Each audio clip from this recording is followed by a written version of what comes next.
are standing allegedly on the very spot where the fun and games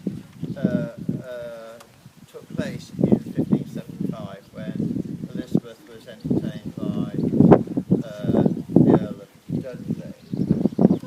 And it was here, in this very garden, or on the site of this garden, where it all happened. And it is alleged that the young Shakespeare, aged 8 or 9, got the idea of writing this wonderful play 45 years later. I doubt. But anyway, Midsummer Night's Dream takes place in Athens, aka Kenilworth. It's very good. The plot is quite simple, really. There's a guy called Theseus, who's the king of Athens, and there's a woman who's queen of the Amazons, whose name is Hippolyta. There are various other lovelorn men and women that go around not doing very much. You'll see them hanging around. But Theseus, Hippolyta, by the way, has 2 breasts. She doesn't actually lose, although she's queen of the Amazons. You know, Amazons cut their breasts off so that they could pull the bow. Allegedly, I've never met one, but they actually. Anyway, that's by the by. They were about to get married, and this particular play we're going to do is a bit from Act 5, Scene 1 of Midsummer Night's Dream.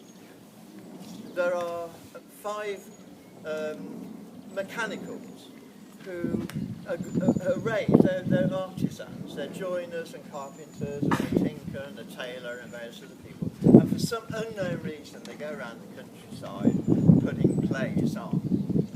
And as a result they wind up at this court of Theseus and Hippolyta, who are about to get married.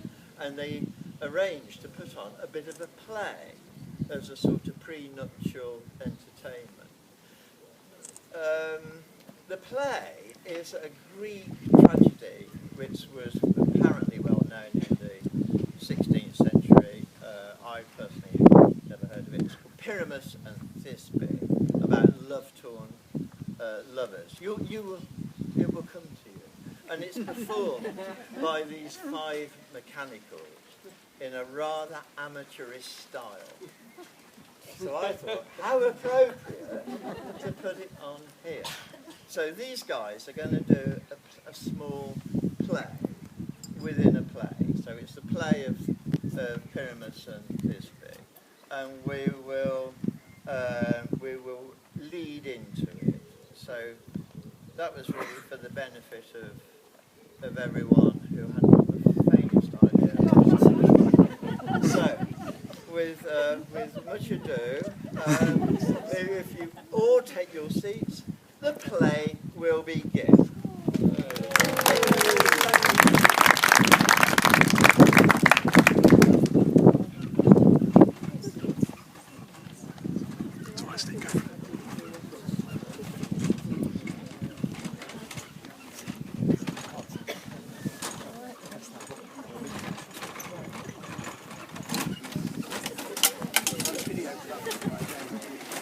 It's a bit shaky.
Grace, the prologue is addressed. Let him approach.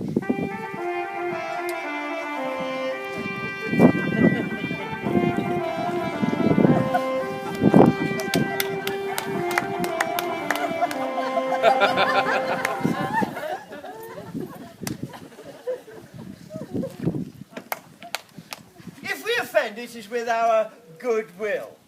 But you should think we come not to offend, but with goodwill, to show our simple skill. That is the true beginning of our end. Consider then, we come but in despite. We do not come as minding to content. Our true intent is all for your delight. We are not here that you should hear repent. The actors are at hand, and by their show you shall hear all that you are like to know. Ha! This fellow does not stand upon points. He has read this prologue like a rough colt. He knows not the stop. A good moral, my lord. Not enough to speak. Indeed, he hath paid on his prologue like a child on a recorder. A sound, but not in government. His speech was like a tangled chain. Nothing impaired, but all disordered. Who is next?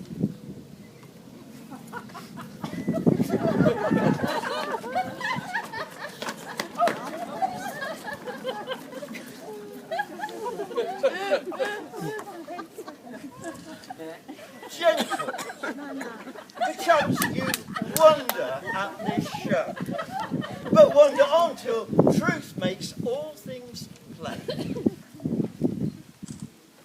This man is Pyramus, if you would know. This beauteous lady. This lady, Thisbe, is this man with lime and rough cast does present wall, that vile wall which did these lovers sunder, and through walls chink, souls they are content to whisper, at which let no man wonder. This man with lanthorn,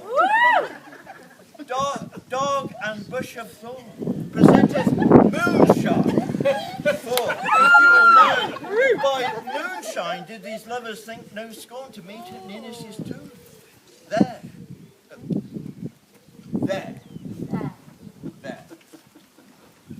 There to woo. This grisly beast.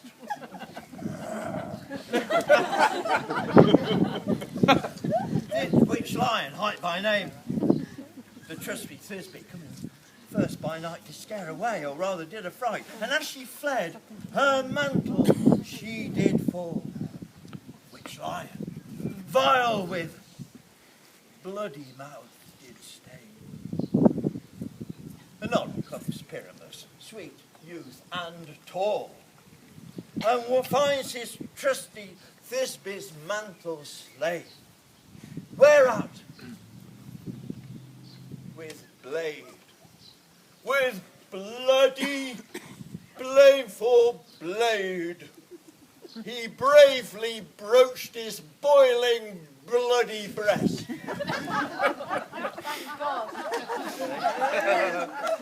And Thisbe, tarrying in mulberry shade, his dagger drew and died.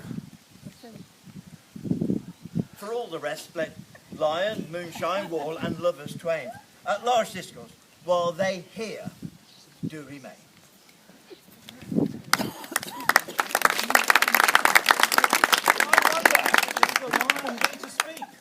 No wonder, my lord. One lion may, when many asses do. In this same interlude, it doth befall that I, one Snout by name, present a wall. And such a wall as I would have you think, add in it a crannied hole or chink, through which the lovers, Pyramus and Thisbe, did whisper, often, very secretly. This loam, this rough cast, and this stone does show that I am that same wall. The truth is so. And this, the cranny is, right and sinister, through which the fearful lovers are to whisper. You desire lime and hair to speak better. It is the wittiest partition that ever I heard discoursed, my lord. Pyramus draws near the wall. Silence. O grim look night, with hue so black. O grim look night, with hue so black. O night which ever art when day is not. O night, alack, alack, I fear my Thisbe's promise is forgot. And thou, O wall, and thou, O wall, O sweet and lovely wall. O thou, O wall, O sweet, O lovely wall that stands between her father's ground and mine. Thou wall, O sweet and lovely wall, show me thy chink to blink through with mine eye.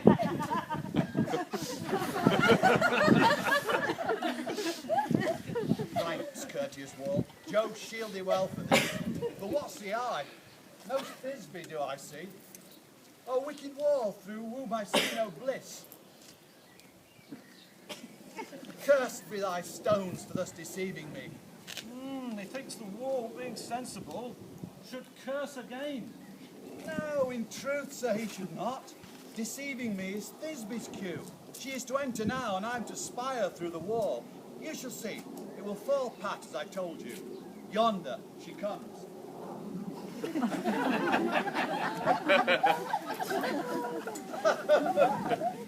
Oh, wall. Oh, full oft dost thou earn my bones. Forgotten my fair Pyramus and Thisbe. My cherry lips have cuffed and kissed thy stones with lime and hair and knit up in me. I see a voice. Now will I to the chink to spy, and I can hear my Thisbe's face. Thisbe? My love, thou art. My love, I think. Think what thou wilt. I am thy lover's grace, and like Limandra, my trusty still.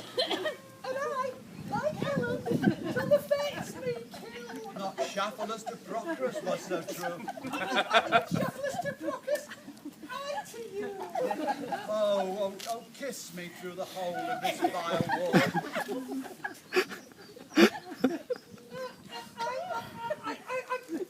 This is the wall. It's old, but not thy lips. It's all. Wilt thou at Ninny's tomb meet me straightway? Tide life, tide death. I come without delay. Thus have I, wall, my part discharged so. And being done, thus, wall, away doth go.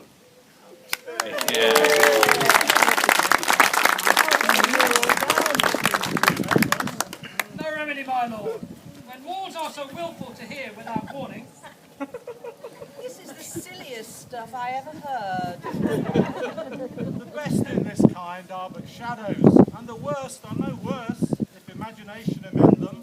It must be your imagination then, and not theirs. If we imagine no worse of them than they of themselves, they may pass for excellent men. Here come two noble beasts in. A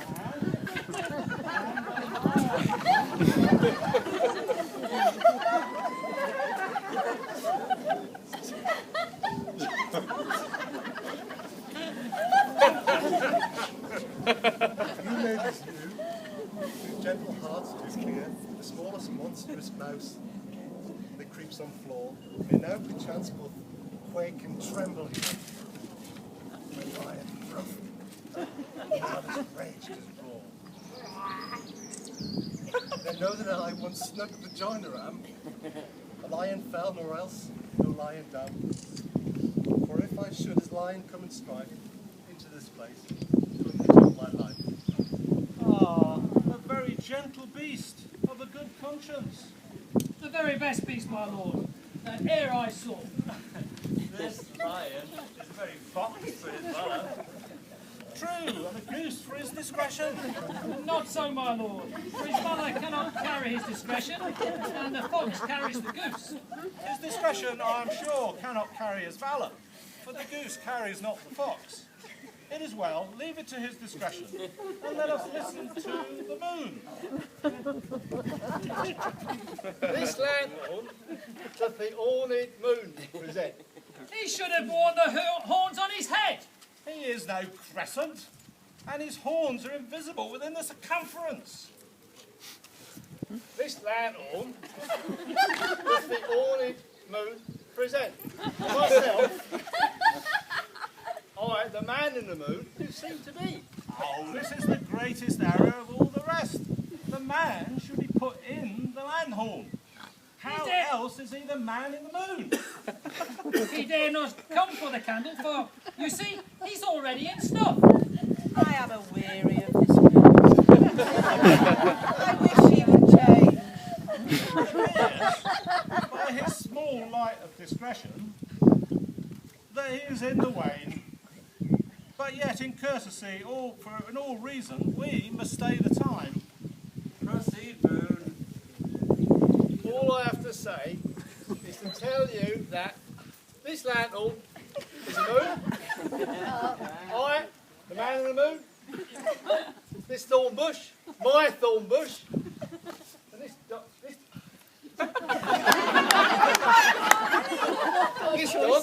my dog.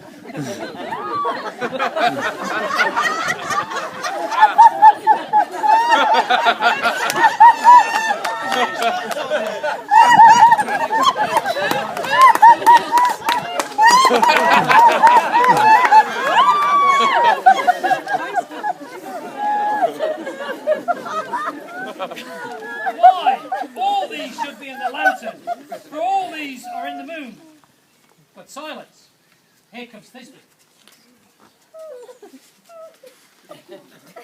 This is old Ninny's tomb. Where is my love?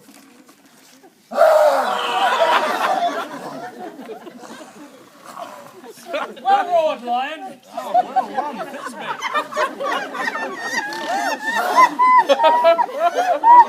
The dog care. Well shone, moon. Truly, the moon shines with goodness. And well-mouthed lion. So the lion vanished. And then came Pyramus.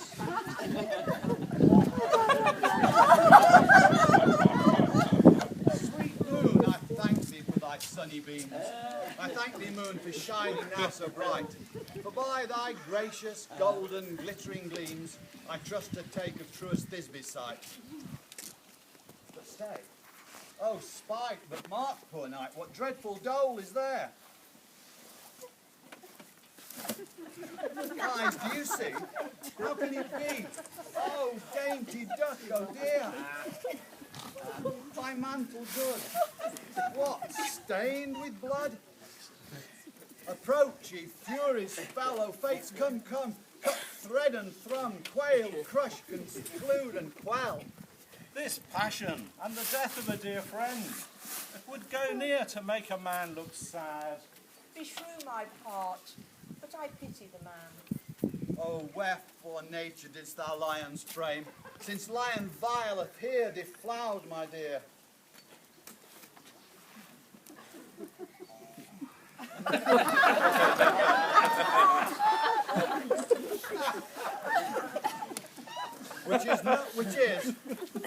which was the fairest dame that lived, that loved, that liked, that looked with cheer.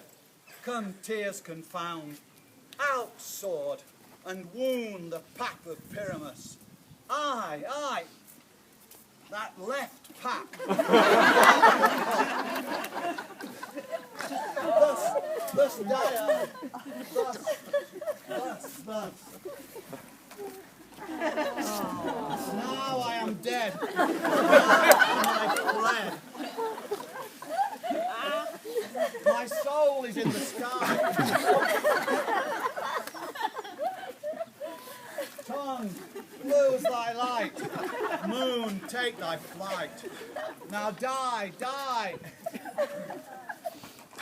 Die, die.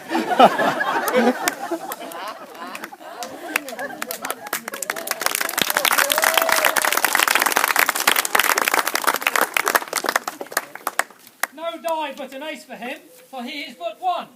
Less than an ace, man, for he is dead. Ah, with the help of a good surgeon, he might yet recover. Prove an ass. How chance Moonshine is gone before Thisbe comes back and finds her lover? She will find him by starlight. Here she comes, and her passion ends the play. Methinks she should not use a long one for such a Pyramus. I hope she will be brief. A mote will turn the balance. Which Pyramus? Which Thisbe? Is the better he for a man? God warrant us. She for a woman? God bless us. She'd smile him already. Those sweet eyes. And thus she means by the listens. Asleep, my love? What? Dead, my dove? Oh, Pyramus, arise! Speak, speak! Quite done. Dead, dead! A tomb must cover thy sweet eyes.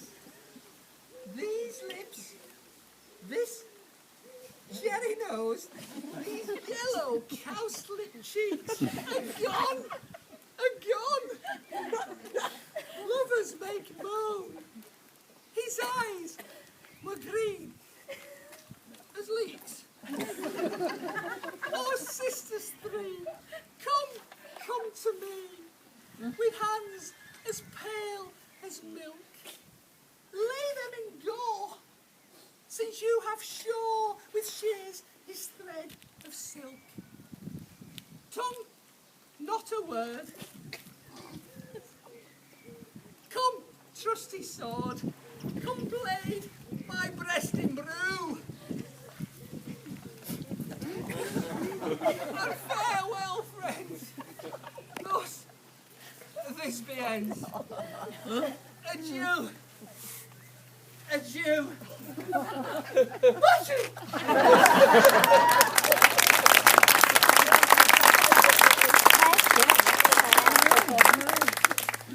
Moonshine and Lion are left to bury the dead. I and Wall too.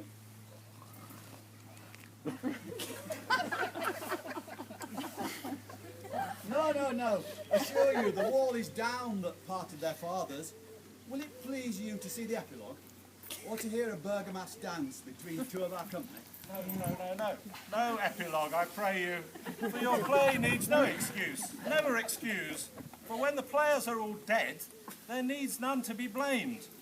Marry, if he that writ it had played Pyramus and hanged himself in Thisbe's garter, it would have been a fine tragedy. And so it is, truly, and very notably discharged. But come, your Bergamasque, let your epilogue alone.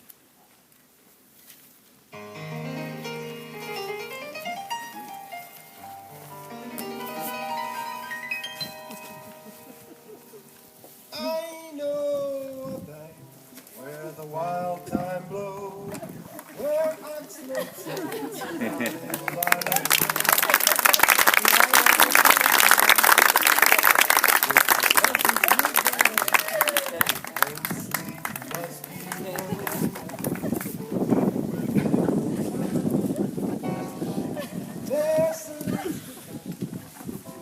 sometime of the night, dances and delight, and there the snake castle, his enamel skin, he's wide enough to wrap up me. I know.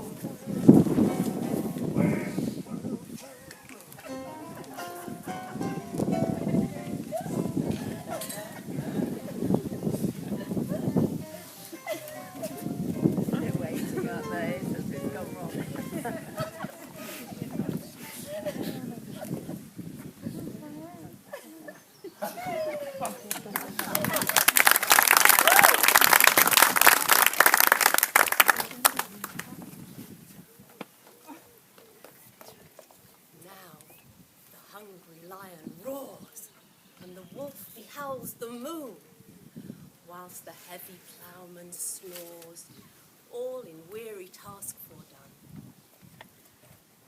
Now it is the time of night, that the graves all gaping wide, every one lets forth his sprite, on the churchward paths to glide. And we fairies, who do run by the triple Hecate's team from the presence of the sun, following darkness like a dream, now are frolic.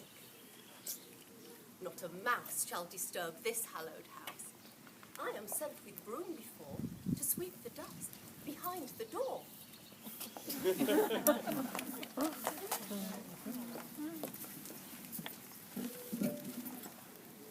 Through the house give gathering light by the dead and drowsy fire. Every elf and fairy sprite hop as light as bird from briar. And this ditty, after me, sing and dance it trippingly. First, rehearse your song. By each word, warble. Hand in hand, by fairy grace. And will we sing and bless this place?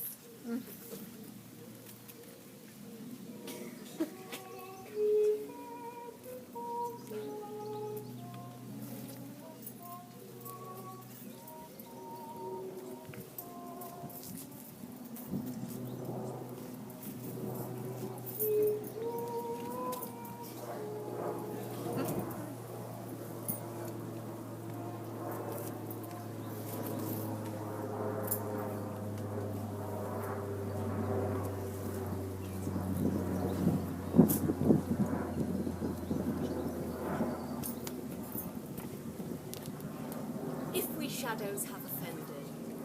Think but this, and all is mended. That you have but slumbered here, whilst these visions did appear. And this weak and idle thing, no more yielding but a dream. Gentles, do not reprehend. If you pardon, we will mend. And as I have an honest puck, if we have unearned luck now to scape the serpent's tongue, we will make amends ere long. Else the puck a liar call.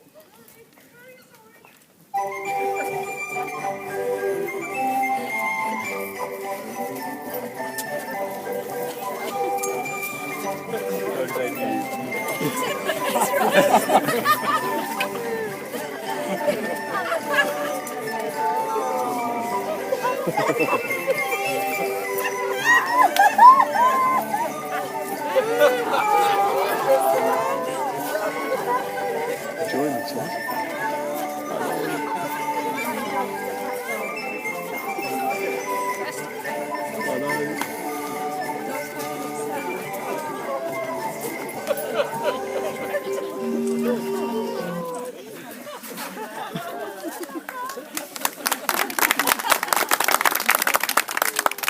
So good night unto you all. Give me your hands if we be friends, and Robin shall restore amends.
That's all we know.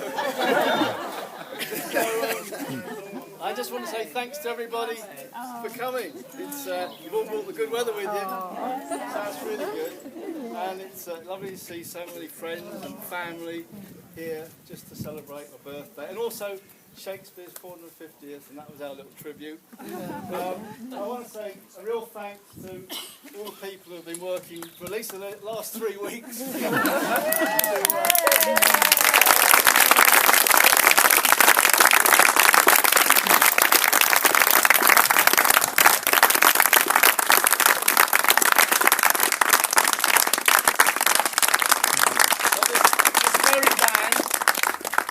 For at least 3 weeks. It's been great fun to work with, and thanks to you very much. It really made my day. And just a lot of people have helped. A lot of people helped with the organisation of today. Too many to mention really, but of course Alex, I really want to thank, because you've been in charge of all the food and helped got people together. And thanks very much.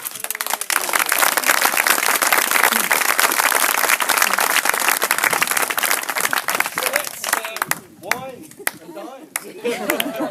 Just before you finish, could I just say a few words? It's a bit selfish, really, because it's like from a few of the cast and some other people are out there.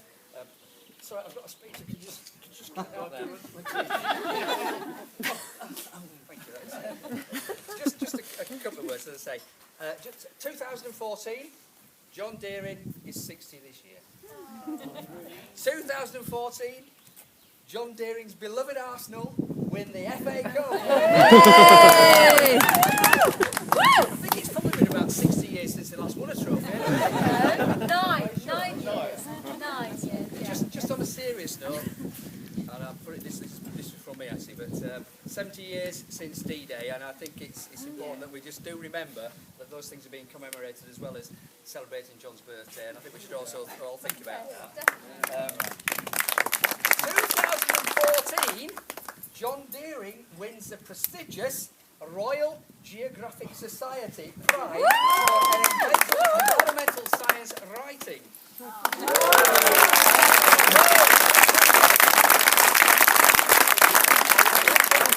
I'm going on a 4-month sojourn, Beijing in China.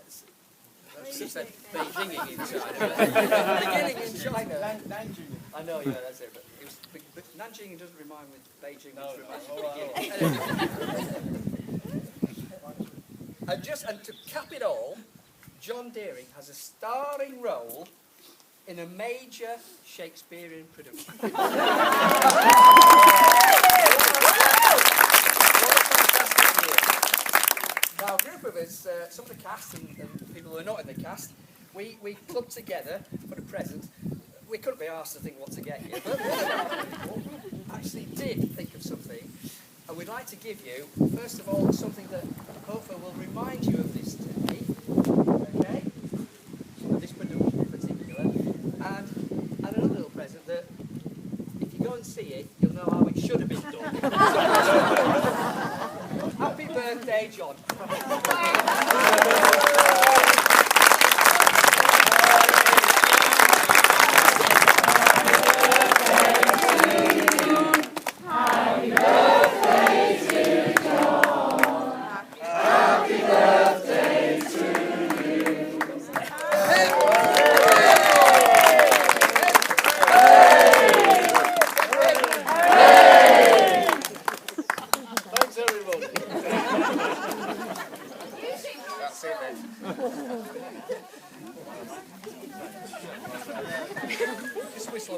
Encore!